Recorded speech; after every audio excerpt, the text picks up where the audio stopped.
कल Pakistan versus India का बहुत बड़ा हाई वोल्टेज टाकरा होने जा रहा है। इसी वाले से जरा बात कर लेते हैं। हमें ज्वाइन किया है नसीम राजपूत साहब ने, जो कि एंकर पर्सन है, स्पोर्ट्स एनालिस्ट हैं। नसीम राजपूत साहब, बहुत शुक्रिया आपका, आपके कीमती वक्त का। सर ये बताइए कि कल पाकिस्तान भारत का जो हाई वोल्टेज टाकरा होने जा रहा है, क्या लग रहा है आपको कि क्या होने जा रहा है कल? और जो कि खबरें भी आ रही हैं कि बारिश के इम्कानात की बात की जा रही है, तो अगर बारिश को मद्देनजर रखते हुए तो आपको क्या लगता है कि टीम की हिकमत अमली क्या होनी चाहिए या क्या तब्दीली आ तो सकती है? सना बारिश पे तो खैर किसी का भी जोर नहीं चल सकता। अगर वो बारिश हो रही है तो हम्म।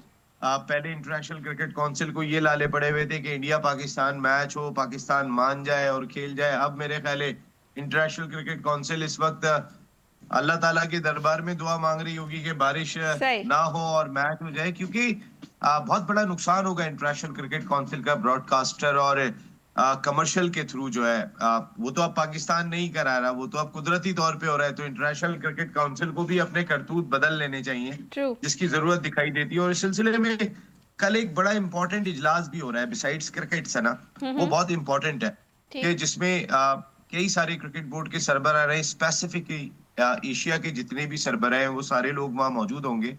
और एक बात कन्वे कर दी गई है, जो चौधरी कहलाते हैं बीसीसीआई या आईसीसी, कि पाकिस्तान के बगैर अब इंटरनेशनल क्रिकेट हो नहीं सकती। आपके सियासी मामलात पाकिस्तान से चाहे जैसे भी हों, हम्म। लेकिन क्रिकेट के मामलात को आप बेहतर करें।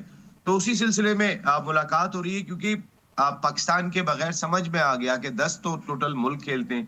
एक हम्म। बांग्लादेश को बाहर किया तो इतनी आवाजें आना शुरू हो गई। तो ठीक। आईसीसी समझ गया जो खेल के लिए बेहतर है। और मैं उम्मीद ये कर रहा हूँ कि वो जो हाथ ना मिलाने का कॉन्सेप्ट था, वो भी शायद कल के मैच में खत्म हो जाए।